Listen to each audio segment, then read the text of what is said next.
Alexander Mattison re-signs with Minnesota, 2 years, $7 million.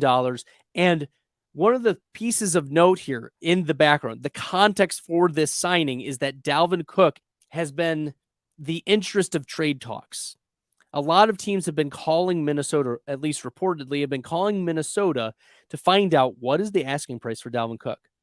And Dalvin Cook was already one of the players that I speculated was on the cut block. He might be cut to save some cap space. So we'll see what happens with this situation. But $7 million or $3.5 million a year is not starter money. This is still backup money.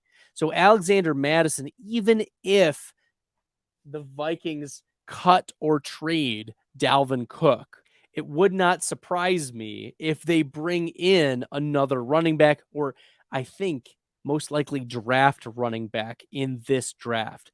They'll cut Dalvin Cook. Alexander Mattison will still operate as that backup. He may have a strong role at the beginning of the year. I really do like Mattison's ADP right now.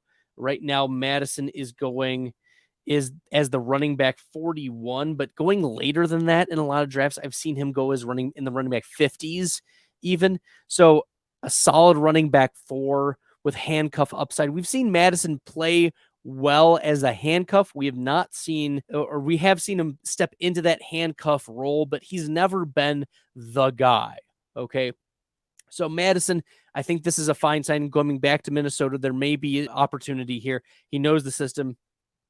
But even everything falls perfectly for Alexander Mattison. Let's say the Vikings do cut Dalvin Cook. Let's say that the Vikings don't draft anyone. Let's say that Mattison is the lead back. His efficiency metrics have taken a dip over the last couple of years. That is worth noting. But also that the Minnesota Vikings went from the 14th most run heaviest team to the 28th most run heaviest team. So they were passing a lot more under Kevin O'Connell. So that reduced the volume ceiling for Dalvin Cook. If you like the content, find this helpful, make sure you hit that red subscribe button. And even if everything breaks perfectly for Alexander Mattison, I don't see him being anything better than even best case scenario, a mid-pack running back 2. And that's where Dalvin Cook ended up last year, as a low-end running back 1 just due to volume and touchdowns. His receiving efficiency wasn't there because he wasn't playing well, but also because he wasn't catching a lot of targets. There weren't a lot of targets going his way and limited rushing ceiling. So Alexander Mattison, I think, is appropriately priced at running back 41. It'll obviously jump up if things shift in the Minnesota Vikings organization. But for right now, he has the backup role as anticipated.